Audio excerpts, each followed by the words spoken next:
여러분, 혹시 이런 말 해보신 적 있으신가요? 이번 달도 마이너스네 하고 한숨을 쉬어본 적 말이에요. 사실 60대 이후에 돈 걱정이 줄어들 줄 알았는데 오히려 새는 구멍이 너무 많아져서 불안해지는 경우가 많습니다. 오늘 끝까지 들으시면 분명히 세 가지 큰 이득을 얻으실 수 있어요. 첫째, 노후에 절대로 해서는 안 되는 습관이 뭔지 알게 됩니다. 둘째, 당장 실천할 수 있는 줄이는 방법을 배우게 됩니다. 셋째, 앞으로 70대가 되었을 때도 돈 때문에 고개 숙이지 않고 당당하게 사는 방법을 잡아가실 수 있습니다. 특히 충격적인 사실 하나 알려드릴게요. 제가 상담하면서 들은 분들 중 평생 일만 하고 남에게 흠 잡히지 않게 살았는데도 70대에 들어서 월급처럼 나가는 고정비 때문에 마이너스로 사는 분들이 정말 많습니다. 아무도 말해주지 않지만 우리 세대가 가장 많이 빠지는 늪은 다름 아닌 습관이에요. 오늘은 그 중에서도 꼭 줄여야 하는 습관들을 하나씩 말씀드리겠습니다. 첫 번째입니다. 자식 사랑이라는 무한 투자. 결국 나만 힘들다는 거예요. 내 자식이 잘 돼야 내가 편하다. 이런 생각 때문에 끝도 없이 돈을 쓰시는 경우가 많습니다. 대학 등록금부터 시작해서 결혼 자금, 집 마련까지 사실상 내 노후 자금을 다 쏟아붓는 거죠. 그런데 현실은 어떻습니까? 자식이 나중에 돌아올 거라 기대하지만 오히려 부모님도 도와드리지 못하는 경우가 더 많습니다. 저한테 상담 오셨던 한 아버지는 퇴직금 전부를 아들 전세 자금으로 내주셨는데 정작 본인은 월세로 이사 다니며 살고 계셨어요. 이게 바로 자식 사랑이 투자가 아니라 희생이 되는 순간입니다. 자식에게 해줄 수 있는 건 한계가 있고 내 노후를 먼저 지키는 게 결국 자식에게도 부담을 주지 않는 길이라는 걸 꼭 기억하셔야 합니다. 두 번째는 남에게 보이기 위한 허세 소비입니다. 사실 우리가 60 넘어가면서 친구들이나 지인들과 모이면 서로 비교하는 자리가 많습니다. 누군가는 새 차를 샀다고 자랑하고 또 누군가는 해외여행 갔다 왔다고 얘기하면 나도 모르게 허세가 발동하는 거예요. 그런데 그 순간의 기분은 달콤하지만 통장 잔고는 점점 바닥을 드러냅니다. 제가 아는 한 분은 퇴직 후에 동창 모임에서 늘 본인이 계산을 도맡아 했어요. 내가 그래도 성공했다는 걸 보여주고 싶으셨던 거죠. 하지만 결국 1년도 못 가서 통장이 텅 비고 모임에도 안 나가게 되셨어요. 사람들은 다 잊어버리는데 나만 상처와 후회가 남는 겁니다. 허세는 결국 나를 지치게 하는 가장 큰 적이라는 걸 꼭 아셔야 해요. 세 번째는 경조사 봉투입니다. 왜 내 지갑만 얇아질까? 이런 생각 해보셨을 겁니다. 특히 나이 들수록 결혼식, 장례식, 환갑, 돌잔치 등등 끝도 없이 불려 다니잖아요.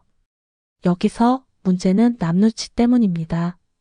내가 조금 적게 내면 체면이 깎일까봐 항상 기준보다 더 얹어내는 거예요.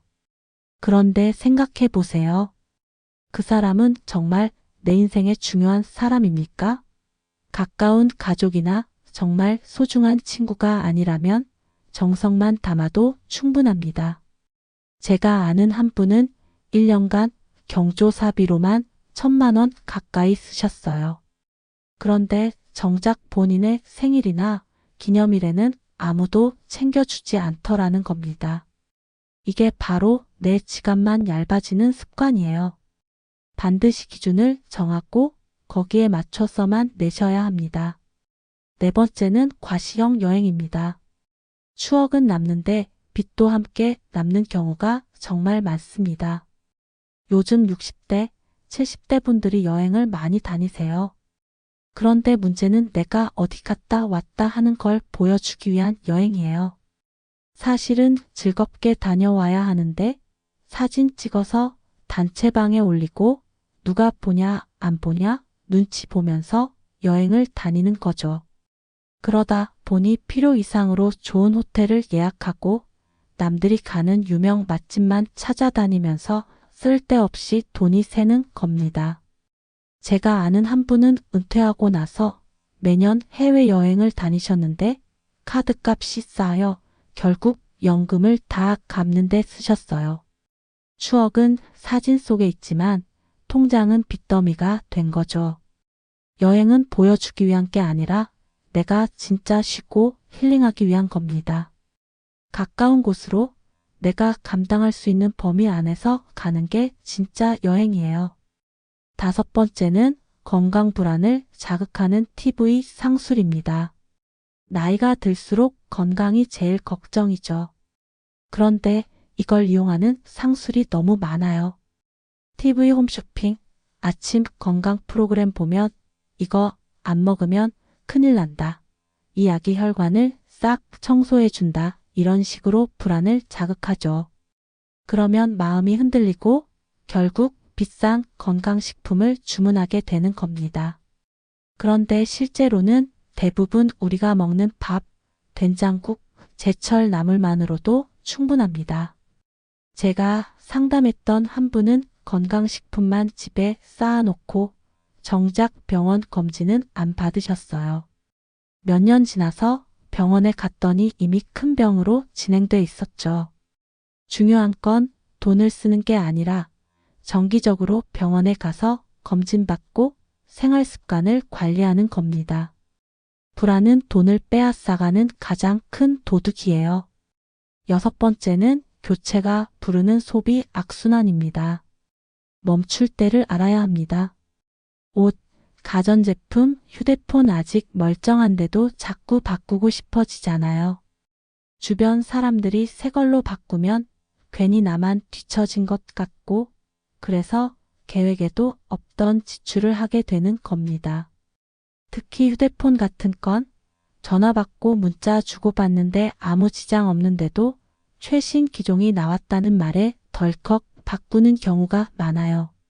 그런데 그게 결국 할부금이라는 이름으로 고정비를 늘리는 거예요. 제가 아는 한 어르신은 TV를 3년에 한 번씩 꼭 바꾸셨어요.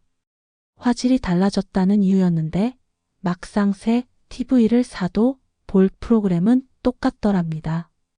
진짜 필요한 건 내가 만족하는지인데 자꾸 교체하는 습관이 오히려 돈을 빨아들이는 악순환을 만든 거죠. 지금 쓰고 있는 게 불편하지 않다면 멈출 줄 아는 것도 큰 지혜입니다. 7번째는 자동이체와 구독 서비스입니다. 보이지 않는 데서 돈이 새고 있다는 거예요. 예전에는 그냥 공과금 정도만 자동이체로 나갔는데 요즘은 각종 보험, 음악 서비스, TV 채널, 인터넷 요금까지 줄줄이 빠져나가죠.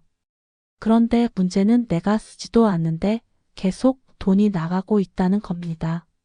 어떤 분은 예전에 가입해둔 인터넷 강의비가 몇 년 동안 매달 빠져나가는 걸 모르고 계셨어요. 그게 다 합치면 몇백만 원이더라고요. 자동이체는 편리하지만 정기적으로 확인하지 않으면 지갑을 갉아먹는 가장 무서운 구멍이 됩니다. 8번째는 고정비를 줄이지 않는 습관이에요. 진짜 절약은 커피 한 잔 덜 마시는 게 아니라 매달 나가는 고정비부터 줄이는 데서 시작합니다. 예를 들어 휴대폰 요금제를 낮춘다든지 보험을 통합한다든지 전기나 가스 사용 습관을 바꾼다든지 하는 겁니다. 제가 아는 분은 매달 20만 원씩 내던 통신비를 가족 할인 묶음으로 바꾸면서 절반 가까이 줄이셨어요.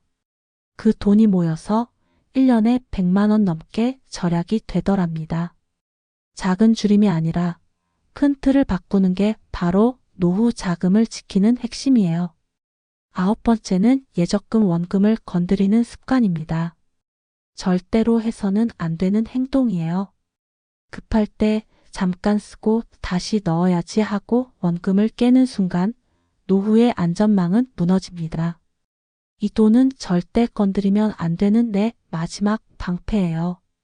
그런데 술자리나 충동적인 소비 때문에 원금을 건드리면 다시 채우는 건 정말 어렵습니다. 제가 상담했던 한 분은 손주 학원비를 대주려고 적금을 해약했는데 결국 그게 몇 년이 지나도 메워지지 않았어요. 꼭 기억하세요. 예적금 원금은 목숨줄과 같다. 절대 깨면 안 된다. 10번째는 모임 다이어트와 무지출대의 실천법입니다. 모임이라는 게 좋을 때는 즐겁지만 사실 돈이 많이 새는 자리이기도 합니다. 그래서 꼭 필요한 모임만 남기고 나머지는 과감히 줄이셔야 해요. 괜히 의무감으로 참석하다 보면 시간도 빼앗기고 돈도 빠져나갑니다. 그리고 한 달에 하루나 이틀은 무지출데이를 정해보세요. 지갑을 열지 않는 날을 만드는 거죠. 처음에는 어렵지만 이게 습관이 되면 돈 관리가 훨씬 수월해집니다. 제가 아는 어떤 부부는 매주 일요일을 무지출데이로 정했는데 덕분에 한 달에 30만 원 넘게 아꼈다고 하셨어요. 이런 작은 실천이 쌓여서 큰 차이를 만듭니다. 오늘 이야기를 정리해드리자면 결국 노후를 망치는 건 큰 사건이 아니라 사소한 습관이라는 거예요.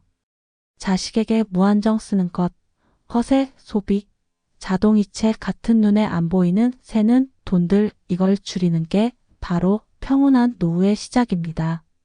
오늘 줄인 소비가 내일의 평온을 보장한다는 사실 꼭 마음에 새기시길 바랍니다.